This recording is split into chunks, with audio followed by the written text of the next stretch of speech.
We're thankful to be Dodger fans. Let's get locked on Dodgers.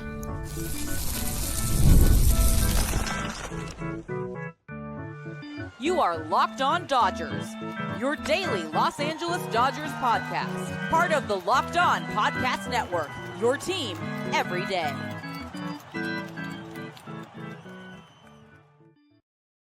Yo, Dodger fans. Welcome to Locked On Dodgers. We are part of the Locked On Podcast Network, the number one local sports daily podcast network. Locked On, your team every day.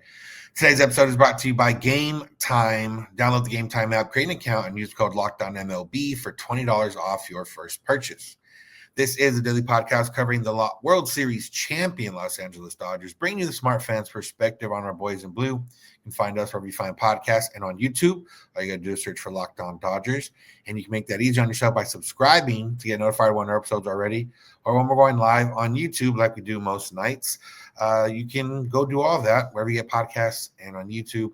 And if this is your first time listening, I'm Ben Casparius. I'm usually joined by co-host Jeff Snyder, but Jeff handled yesterday. I'll handle today. And either way, Jeff and I are both lifelong Dodger fans that have covered the team in a few different ways over the last decade. We've been doing a podcast together for 9 years. We've been doing this podcast together for over 6 years now.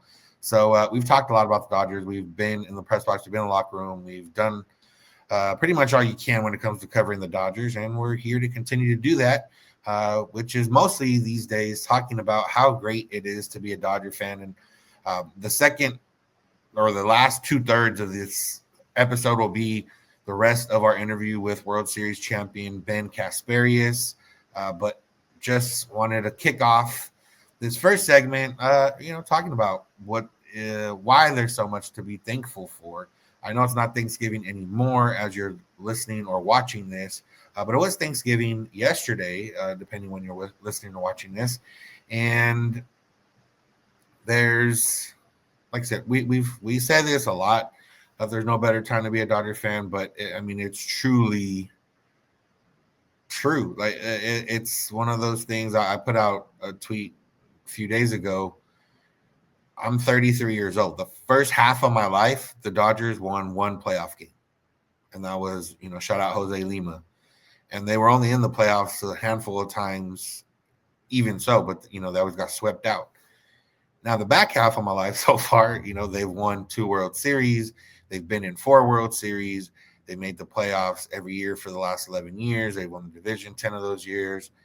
It is a time of greatness.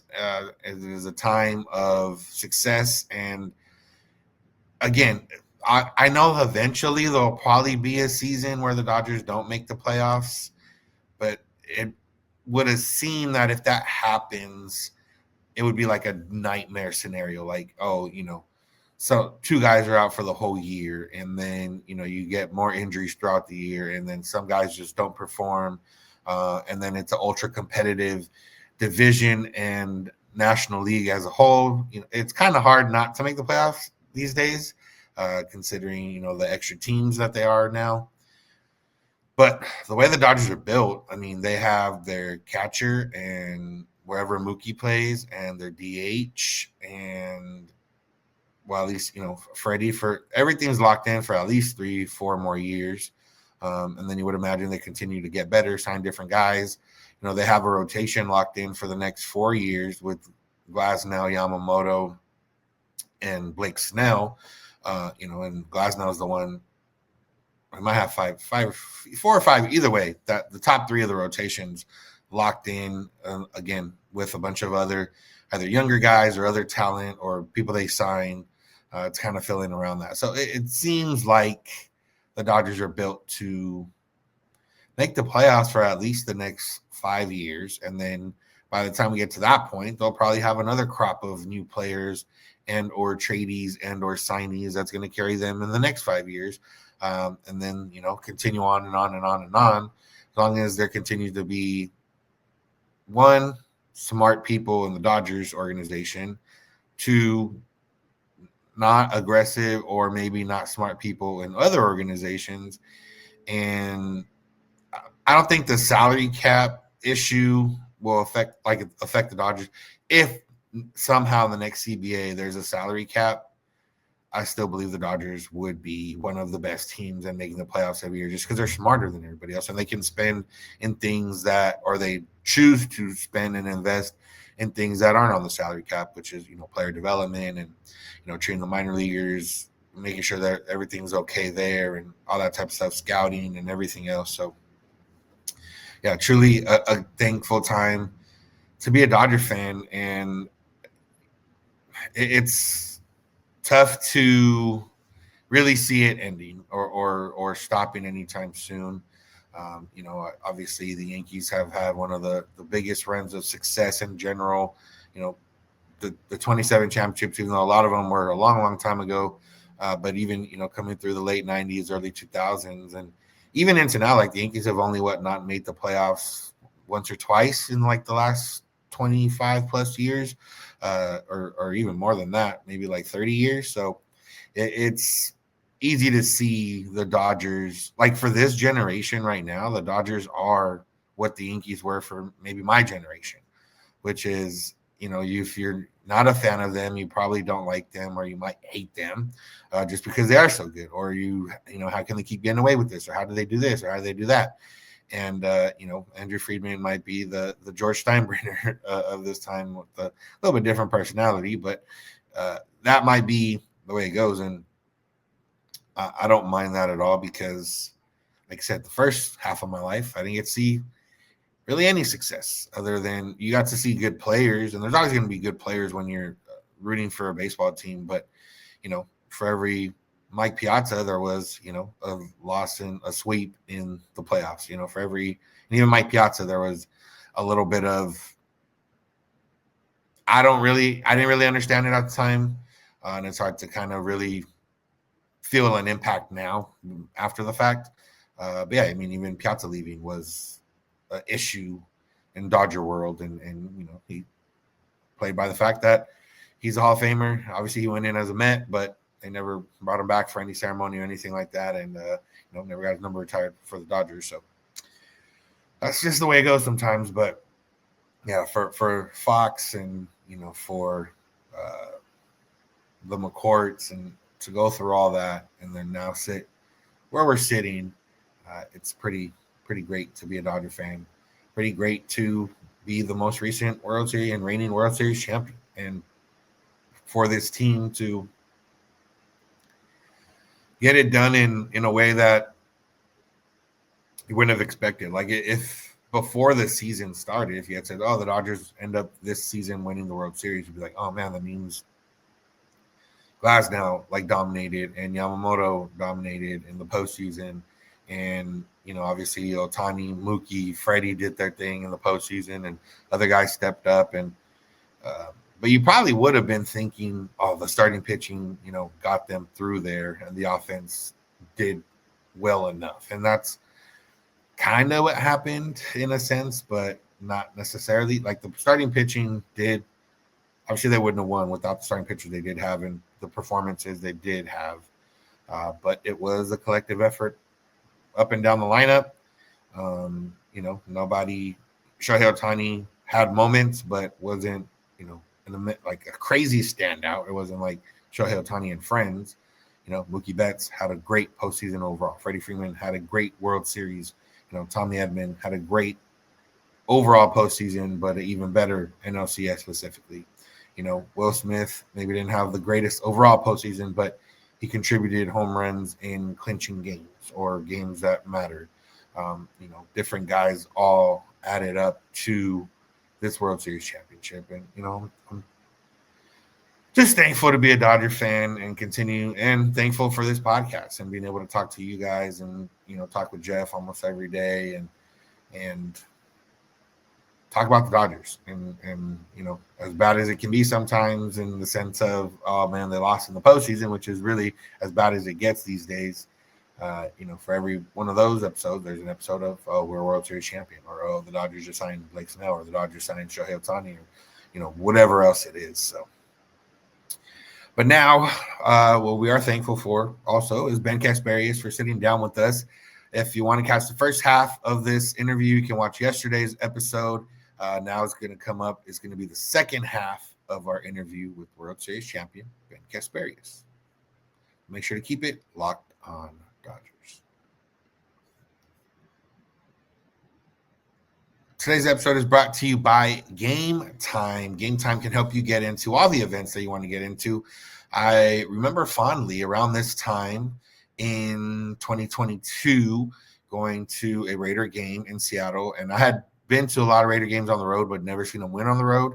And I finally got to see them win on the road, and that was all made possible by Game Time, because that's the app you go to get tickets to sporting events, theater, music, comedy shows, all that type of stuff.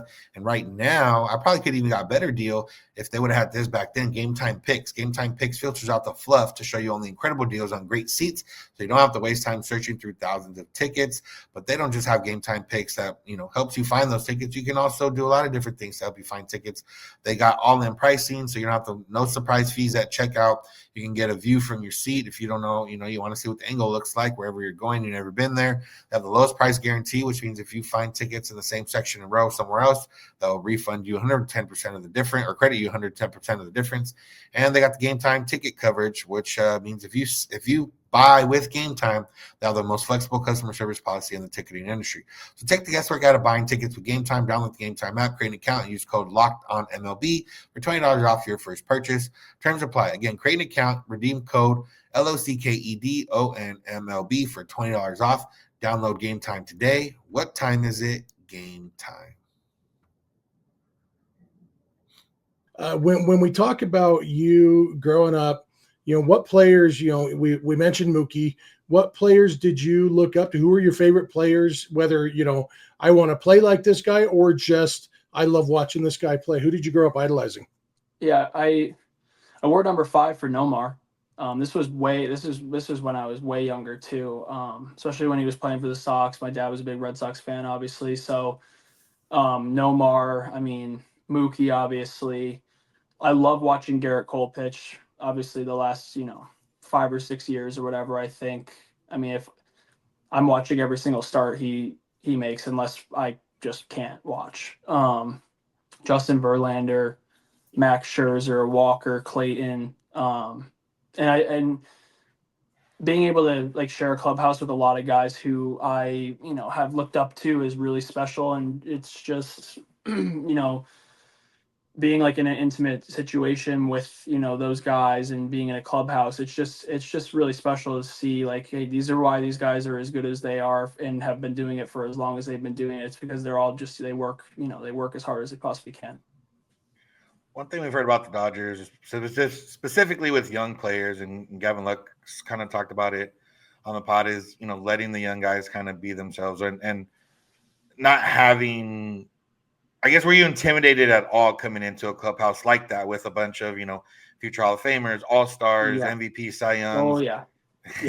I was quiet for the first couple weeks for sure. And I think part of the message that I received from some of our staff members was just what, go in there, work hard, don't be loud, be respectful. And I think slowly over time, it turned into my personality is coming out. I'm obviously getting closer with a lot of those guys. It's hard joining a team super late in the year too, like that, when everybody has a bond, and it's, for the most part, I think I was the youngest guy on both rosters in the World Series. So it's intimidating for sure, but I think at the same time, after a couple weeks, it's all right, I'm here, let's do this thing, and it turned into a lot of fun. As you get through the postseason, did the champagne parties get different for you because you're getting more and more comfortable and feel more like I was actually a part of this? Yeah, well, the first one shirt was on, second one shirt was off. And I think the World Series I was freezing. I kept my shirt on because it was so cold. But no, I definitely, I'm bouncing around with different teammates and this and that, and it turned into just a family. Did you ever consider getting the full body tats like Anthony Bonda, just to fit in better in those? No, absolutely not. No. You don't think you could pull that off? I don't know. I don't think I could pull it off, and I'm not going to sit in the chair for 100 hours for them to do it. No way. He seems to have become a fan favorite. We were talking about that before you hopped on. The fans are crazy about some Anthony Bonda these days. Yep. Coming up, let's go back to growing up in Connecticut and East Coast.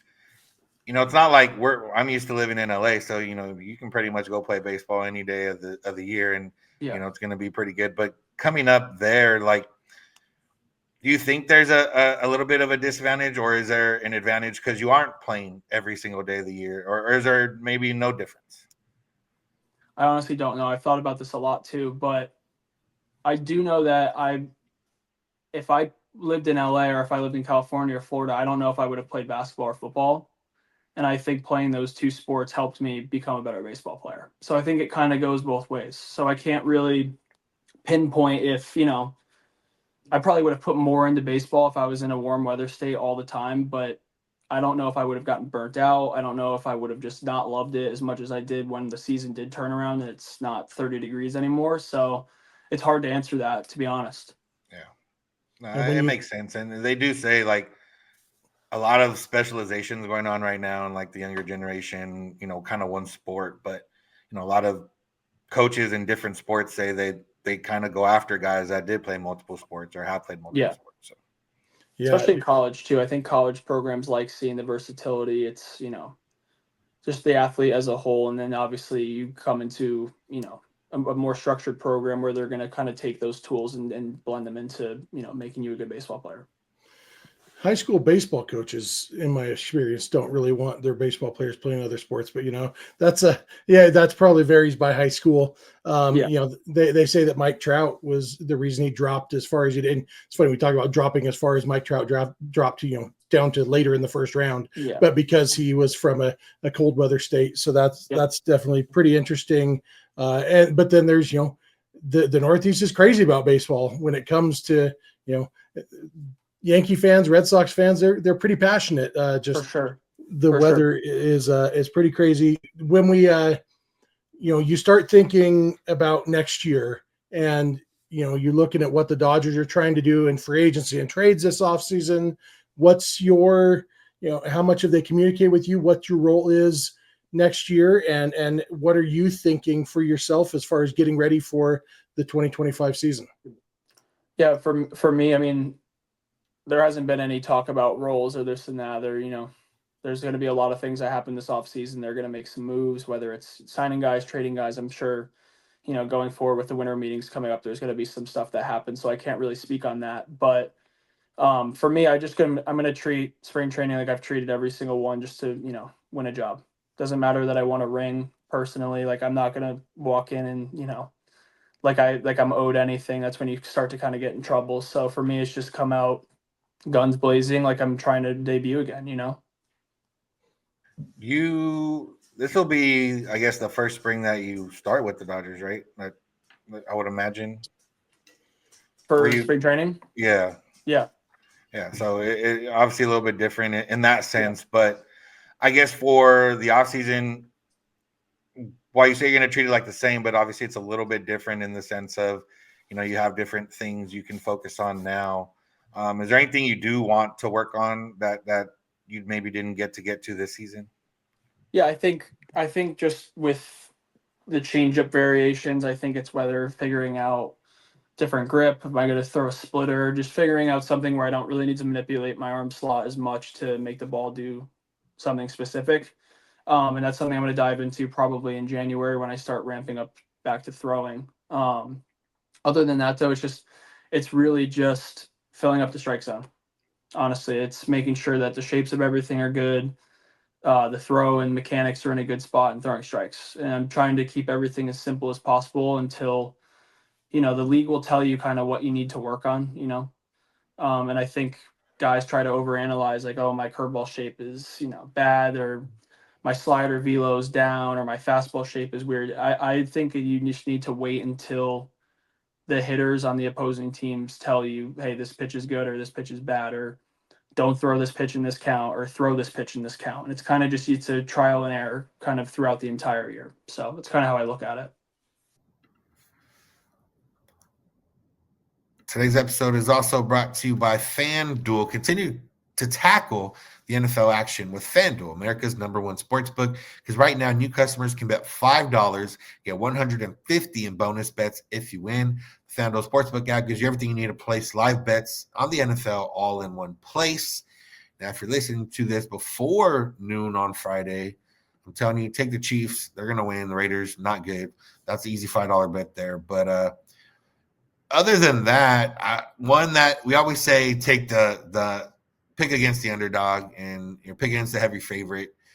There's a game, Eagles-Ravens on Sunday. Derrick Henry, Saquon Barkley. One of them is going to score a touchdown. So you put $5 on one of them. Derrick Henry scored in almost every game this season. Saquon's been on a crazy run recently.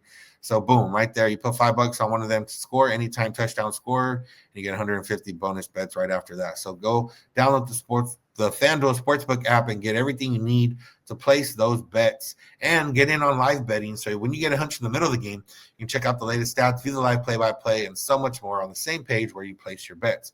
Visit FanDuel.com to join today. You'll get started with $150 in bonus bets if you win your first $5 bet. That's FanDuel.com. Never waste a hunch and make every moment more. FanDuel, an official sportsbook partner of the NFL.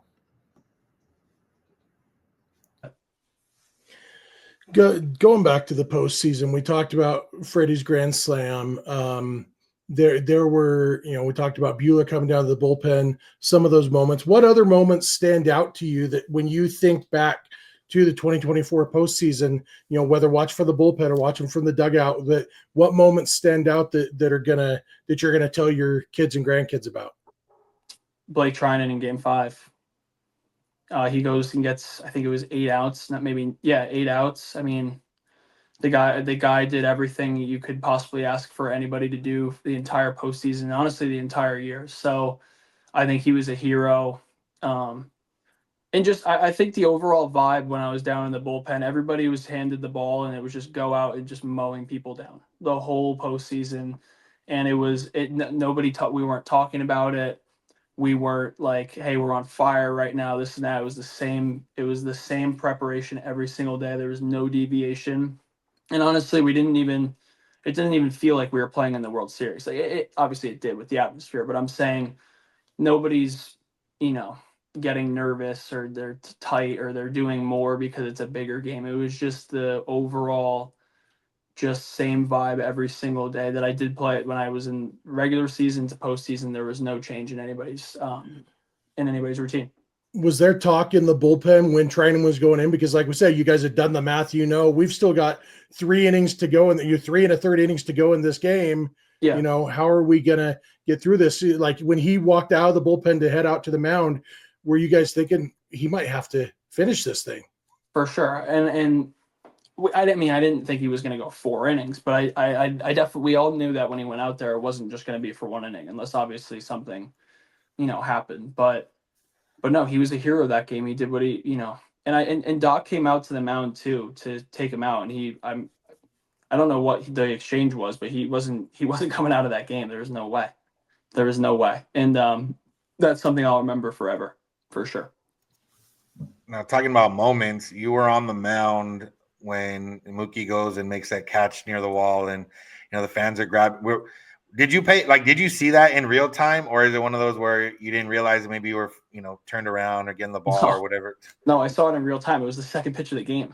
Yeah, it was the second pitch of the game, and it was one of those things like it happened, and I couldn't see great just because of the kind of the angle and everything, but I knew kind of what was going on. People are starting to yell and everything.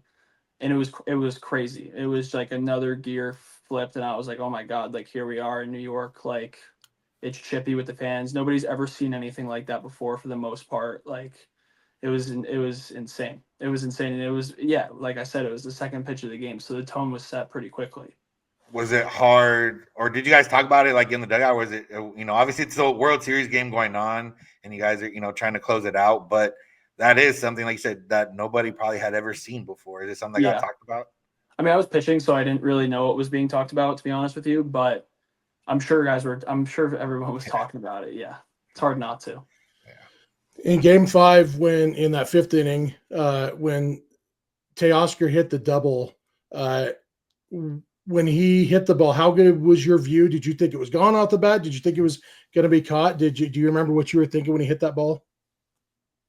I can't remember, to be honest, because I was at the time I was in the room, like the warm room. So I was looking at it on TV. Okay.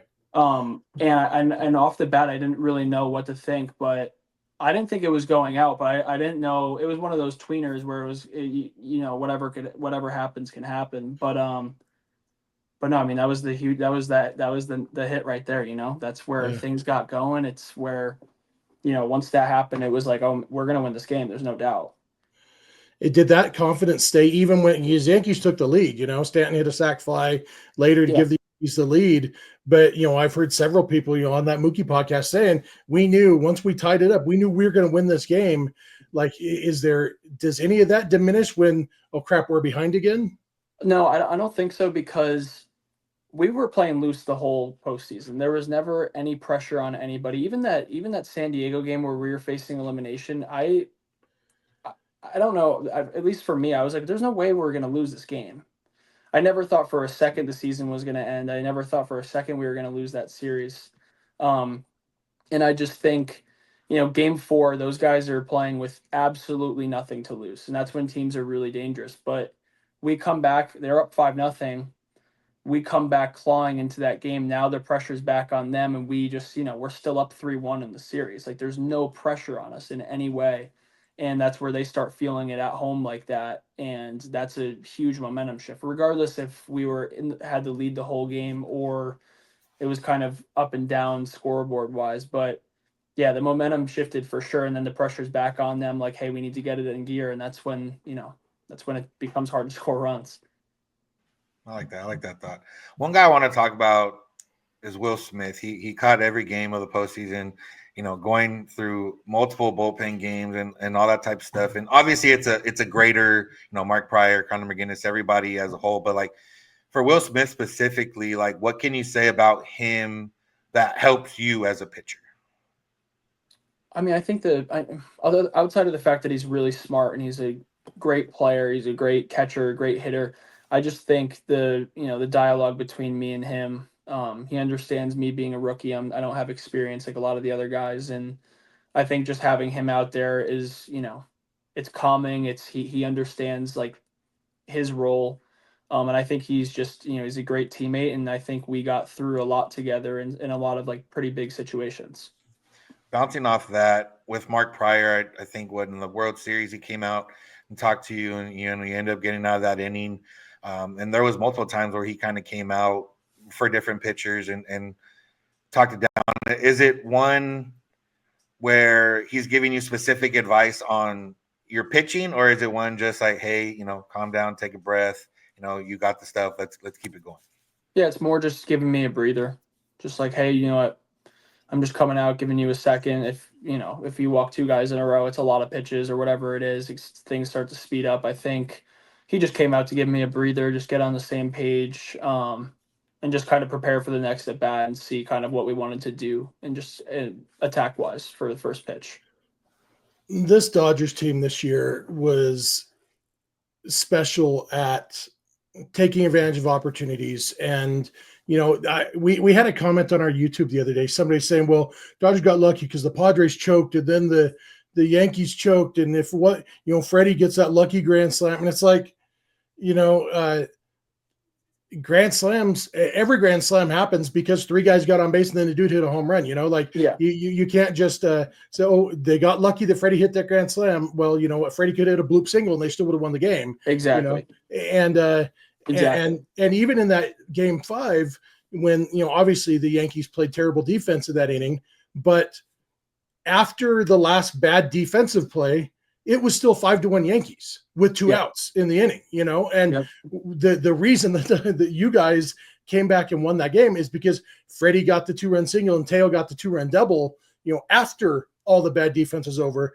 What does it can you identify anything about this team, like why they were so good at capitalizing on those opportunities when they got them?